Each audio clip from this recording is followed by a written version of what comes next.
Hello everyone, Mr. Happy here, and in this video we're going to be going over the changes coming to Monk in Final Fantasy XIV's next expansion, Stormblood. Now I did do a video about the live letter number 36 some time ago, however this footage and my gameplay experience is actually coming from the media tour that I was invited to in San Francisco a couple of weeks ago. So this is me actually playing in one of the new areas on Monk, testing out some of the changes. There really weren't as many with Monk as there were with some of the other jobs, but I figure it's still worth making a video to talk about the abilities, to clarify anything that people may still be wondering about. So just as a reminder, all numerical changes, any visual, pretty much everything you see, whether it be numbers or animations or anything, is still subject to change before June 16th. So don't take everything you see here as how it's gonna be absolutely when the expansion comes out for early access. So before we go into the things that are new, let's go over the things that are the same. And to be honest, with Monk, there are a lot of things that are still the same.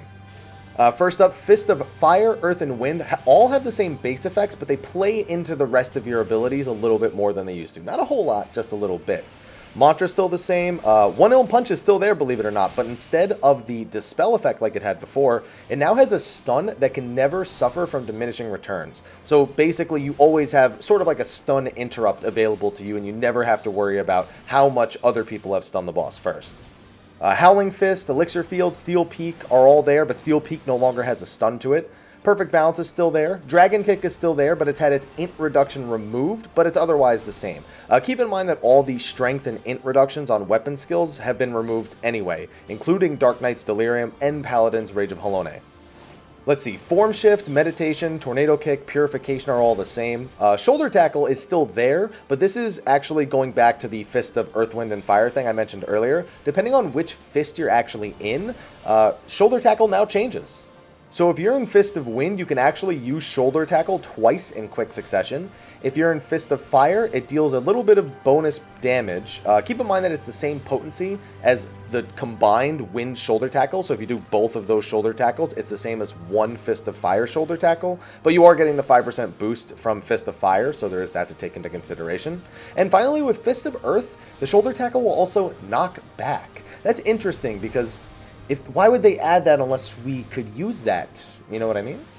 Rockbreaker, Demolish, Armor the Destroyer, yes, it's still there. Yes, it still has a silence. Twin Snakes, Internal Release, Snap Punch, True Strike, Boot Shine, those are all completely the same. They even still have Chakra and Grease Lightning. But Grease Lightning 3 seems to have been buffed to 16 seconds, and Chakra stacks can now be gained through other means, which we'll go over in a second. In case you're wondering what's gone, Touch of Death, Featherfoot. That's pretty much it. Some of the other abilities they had before are now also Crossroll. Now, on top of what they had before, they gained a new trait, as well as a few new skills on top of it.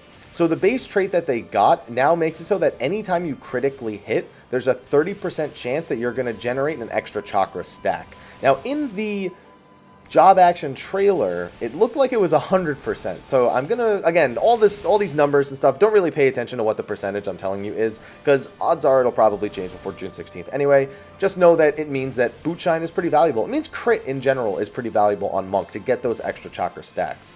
So the next couple of abilities we have for Monk were actually translated, or at least their tooltips were, in the recent live letter number 36, but of course, it's still worth going over them here.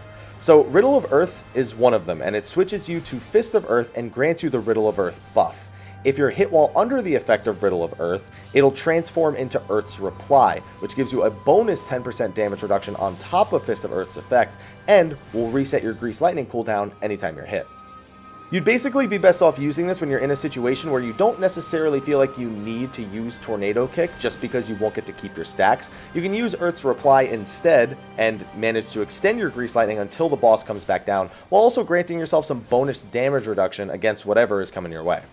Now keep in mind though, as soon as you leave Fists of Earth, Earth's Reply is going to wear off. So if you need that damage reduction for later, or you need that effect to extend longer than maybe just a single hit, then you definitely want to make sure you don't switch out of Fist of Earth until the time is right. Riddle of Fire is the other skill that was translated from the live letter. I think they called it Secret Teachings of Fire. Just like Riddle of Earth, Riddle of Fire will switch you to Fist of Fire. However, it doesn't have an effect like Earth's Reply. Instead, it just grants you increased damage dealt at the cost of raising your global cooldown, meaning making your global cooldown longer. So it basically negates the bonus skill speed you're getting from Grease Lightning in exchange for even more damage dealt. Now, considering Monk got another new ability that we're going to be going over in a second here that really, really wants you to be putting out as much damage as possible in a short window, I'd say that this is pretty obvious where you're going to end up using Riddle of Fire the most. That final skill Yoshi P himself had actually mentioned is called Brotherhood, and it increases the damage dealt of nearby allies by a small amount. It's only 5% here, but I mean 5%, it's basically like a mini balance for the people around you. Now on top of that, any weapon skills that happen nearby, and remember, weapon skills are physical global cooldown abilities. Bard and Machinist are included, but it has to be a physical global cooldown skill in order to be considered a weapon skill. Now, any weapon skills from allies nearby actually have a chance at granting you chakra stacks, turning you into a machine gun fist, if I could find any other word for it, an iron fist, if you would. And of course, that's what I meant by probably the most obvious time you're going to want to use Riddle of Fire is when you're being fed all of these stacks from the Brotherhood. Because just imagine that all that bonus damage from your Grease Lightning, from your Fist of Fire, from your Twin Snakes, from your Riddle of Earth, and then pile that all in with the 5% from Brotherhood plus the extra Forbidden Chakras you're going to get. Listen, I know all you monks are going nuts even just thinking about the possibility of how many you could possibly get off in that time. But other than that, Monk really didn't see too many changes. I personally always kind of liked Monk's playstyle, and unlike some of the other jobs, I didn't think it needed really a big overhaul. So I was glad to just see they gave him exactly what Monks asked for, raid utility. They gave them a little bit more synergy with their fists so that they can maybe play around with shoulder tackle a little bit more. They still have a good deal of off global cooldown damage, and on top of that, they have these riddle abilities to give them either more damage mitigation, which, trust me, I've had plenty of instances where Riddle of Earth would be great, and Riddle of Fire just to give them this insane burst damage, which is insane compared to how much bonus damage some of the other jobs have. But of course, I can't finish the video without talking about the melee cross-roll skills. I think the only one that Monk actually put into the pool is Second Wind. That is now a melee cross-roll skill. Although Second Wind actually, I'd say, is more of a physical DPS cross-roll skill because both Bard and Machinist have it as well. Invigorate, Bloodbath, and Goad are also all in the crossroll. So yes, as a monk, you can bring Goad and give TP to other people, and then watch as they don't take it and don't give it to you, and, well, sad face. Now, while Monk's stun was removed from Steel Peak, it still has quite a few stuns in its kit, especially considering that One Ilm Punch is now one that doesn't suffer from diminishing returns. That being said, Legsweep is an off-global cooldown stun that melees can take in the cross-roll section. They also have a new ability that's kind of weird. It's called Arm's Length, and it makes it so that enemies attacking you get a slow debuff, so they attack slower. I mean, Palace of the Dead, okay, but it's kind of weird that that got thrown into the melee crossroll, and I wonder if that's going to make it into the full release. Unless in the expansion, slowing down attack speed from enemies attacking you ends up being something that's, well, a little bit more useful than we're anticipating. Also, big one for Monk, Diversion. It's basically quelling strikes, and melee get it. I think all the DPS in the game get Diversion, but Monk has never had an enmity reducer other than just not attacking. So now we do have one.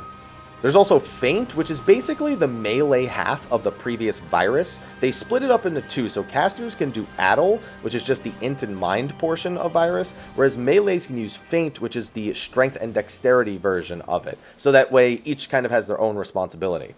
There's also Crutch, which lets you remove a party member's bind/heavy effects, but not on yourself. Again, looking at things like Arm's Length and Crutch, it's like, why were these made crossroll unless they're going to be more important in the expansion than they previously have been in the rest of the game? And finally, we have True North. This one Yoshi P had actually told us about. It removes positional requirements for weapon skills for a short time. So basically, with True North, you could boot shine from the front and you would still get a critical hit. I'd imagine that you wouldn't just take True North just because. I'd imagine you'd specifically take it in encounters where you're either forced to stack in front of the boss or something like that. A3 Savage comes to mind as a fight where regularly you find yourself in a situation where positionals are kind of a stretch to kind of get. You gotta reach for them and know your timings really well. And True North should help alleviate some of that stress.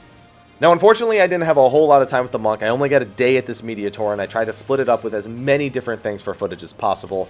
So, what can I say about it? I'm glad it feels the same. I said it earlier, and I think that Monks are still... It's a little shaky, because, you know, Monks getting that raid utility is nice, but it's not like other jobs didn't get changes and have different raid utilities than they had before also, you know? So in a bubble, it seems like it's a good thing, but compared to some of the other stuff that was gotten, we'll have to see how it pans out. Is a 5% damage buff as well as those extra chakra stacks going to amount to more than, let's say, a trick attack would bring? I mean, I don't think so, but I mean, I'm not a math master. I don't know the new formulas or how potency is calculated now versus your damage and all that other stuff. So I'm going to wait till it launches before I talk about it. For all we know, Brotherhood could still undergo more of a change before June 16th. So let's not get hung up on the specifics. That's how it was when I played it. Let's see how it is June 16th. Anyway, that's a wrap for my Monk video. Whew, burning through these like it's nothing. Be sure to like, favorite, subscribe, and share, and stay tuned for the next one because, well, I'm going to go immediately work on it after this one. I'll see you guys in the next one, and until then, take care.